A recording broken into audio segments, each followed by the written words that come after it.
Baik, selamat siang Romo dan teman-teman sekalian. Pada kesempatan ini saya akan men-sharingkan atau membagikan sedikit pengalaman hidup saya, lebih tepatnya kegelisahan yang saya alami dalam hidup saya. Sebelum itu, perkenalkan nama lengkap saya Yosef Entebo, asal saya dari kota Sorong, Papua Barat. Saya mengambil jurusan Prodi Pendidikan Ekonomi di Universitas Sanata Dharma, Yogyakarta. Yang pertama saya akan men-sharingkan kegelisahan yang saya alami, baik itu secara kondisi sosial, finansial maupun secara fisik. Hal-hal yang seringkali membuat saya merasa insecure atau merasa rendah diri, dan sekaligus merefleksikan apa sih keistimewaan, apa sih yang Sang Pencipta inginkan dari ketidaksempurnaan yang Dia anugerahkan kepada saya sebagai Sang Penciptanya. Yang pertama adalah kegelisahan secara kondisi sosial, yang dimana yang menjadi kegelisahan terbesar adalah saya tidak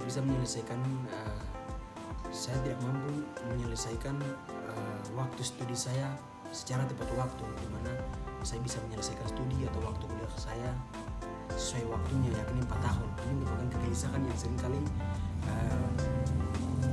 terbesit dalam benak saya. Namun saya optimis dan saya percaya bahwa Tuhan selalu bersama saya.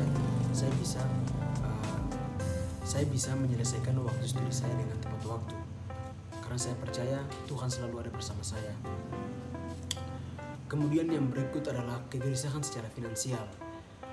Kegelisahan secara finansial ini dimana karena saya berasal dari keluarga yang secara ekonomi sangat terbatas, sehingga untuk memenuhi kebutuhan hidup saya di perkuliahan sangat terbatas juga, sehingga saya selalu belajar untuk bersyukur dan menerima apa yang Tuhan rencanakan dalam hidup saya, di mana seringkali saya tidak mendapatkan kiriman uang secara rutin, baik di awal bulan, di akhir bulan.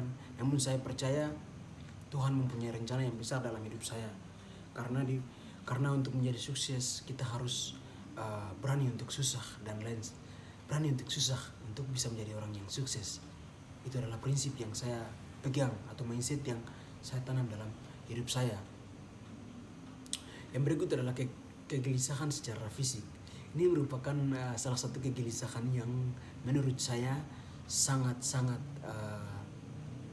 membuat saya merasa kurang percaya diri, merasa insecure ketika bertemu dengan orang baru, ketika berhadapan dengan membangun relasi dengan orang-orang baru, komunikasi dengan orang-orang lain yang secara fisik boleh dikatakan oke, dalam artian bahwa mempunyai kulit yang putih, bersih, dan lain sebagainya, enak dipandang, sehingga ini kadangkala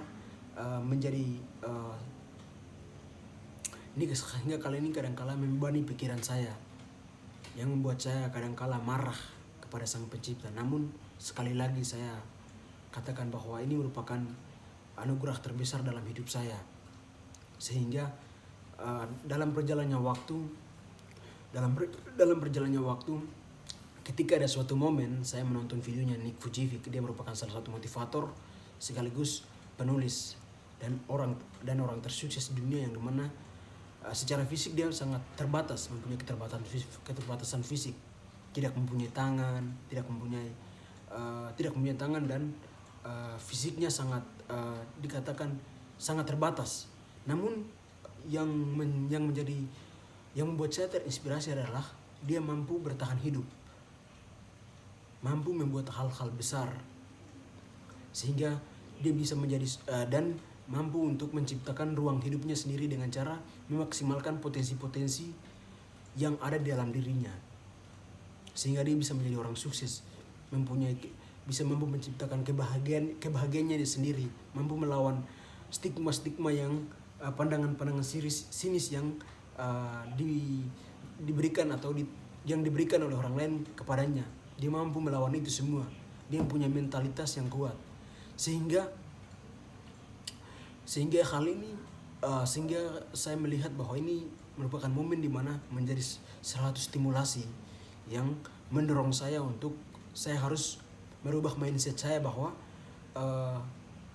saya harus melihat diri saya dari segala sisi, yakni saya harus melihat kelebihan-kelebihan saya juga, karena saya percaya bahwa setiap manusia yang diciptakan oleh Tuhan atau makhluk ciptaan Tuhan mempunyai kelebihan dan mempunyai kekurangan, mempunyai kelebihan dan kekurangannya masing-masing, sehingga saya mulai merefleksikan ternyata saya mempunyai kelebihan.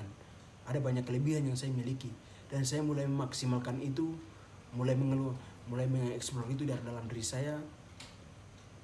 Dan dengan melalui proses yang panjang saya mulai merefleksikan, ternyata saya percaya bahwa Tuhan tidak pernah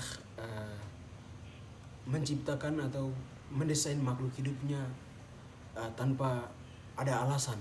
Sehingga saya percaya itu. Dengan sering berjalannya waktu saya mulai belajar untuk menerima kekurangan-kekurangan yang ada dalam diri saya dan menjadikan itu sebagai semangat untuk saya terus berjuang, terus beradaptasi dengan lingkungan baru, dengan orang-orang baru, dengan perilaku-perilaku yang berbeda, adat istiadat budaya yang berbeda, yang dimana membutuhkan proses adaptasi yang besar, membutuhkan keterbukaan diri. Nah, dengan berjalannya waktu saya mulai mencari jati diri saya dimana mencari eksistensial kehidupan saya. Saya merasa bahwa ini merupakan anugerah terbesar dalam hidup saya yang perlu saya syukuri dan menjadikan ini sebagai salah satu stimulasi untuk mendorong saya untuk bisa bertumbuh dan berkembang. Apalagi saya sekarang berada di tanah rantau yang dimana saya berhadapan dengan orang-orang baru, dengan kebudayaan baru, perilaku baru, cara pandang, cara berpikir yang semua serba baru yang harus saya beradaptasi, harus saya hadapi dengan pikiran yang positif. Sehingga saya mempunyai prinsip hidup adalah saya tidak bisa menutup kedua tangan saya tidak bisa menutup mulutnya manusia, karena mulut terlalu banyak. Karena setiap manusia mempunyai mulut dan kedua tangan saya tidak cukup untuk menutup semuanya.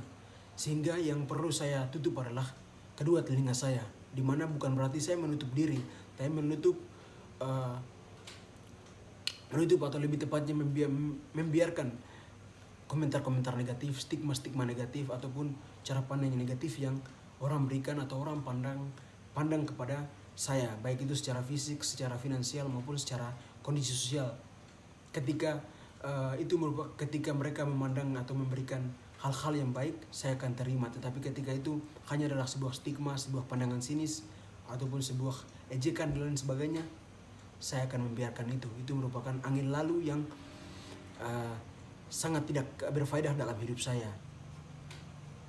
Sehingga dengan berjalannya waktu sampai sekarang ini, dari bulan Agustus ketika saya mulai merantau ke tanah Jogja sampai sekarang bulan Oktober, saya mulai sampai sekarang ini saya mulai belajar untuk sudah bisa belajar beradaptasi dengan lingkungan, dengan teman-teman. Kemudian yang paling penting adalah saya mulai belajar untuk menerima kekurangan dan kelebihan yang ada dalam diri saya dan memperbaiki atau mengubah mindset hidup saya.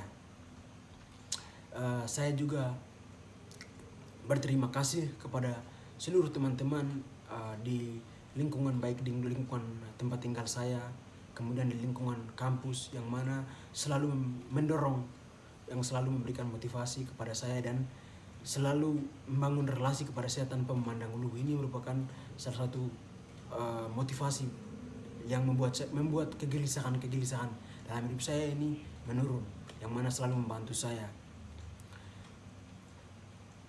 Dan saya kira itu saja sharing pengalaman hidup saya, kegelisahan yang saya alami, dan kekuatan dari kegelisahan ini saya menemukan kekuatan dalam diri saya yang bisa membuat saya bisa bertahan, beradaptasi dengan teman-teman, dengan lingkungan dan situasi baru di tempat ini. Semoga dengan sharing ini bisa membantu teman-teman yang seringkali merasa insecure, baik itu karena mempunyai banyak kekurangan, baik secara kondisi sosial, finansial, dan secara fisik. Terima kasih.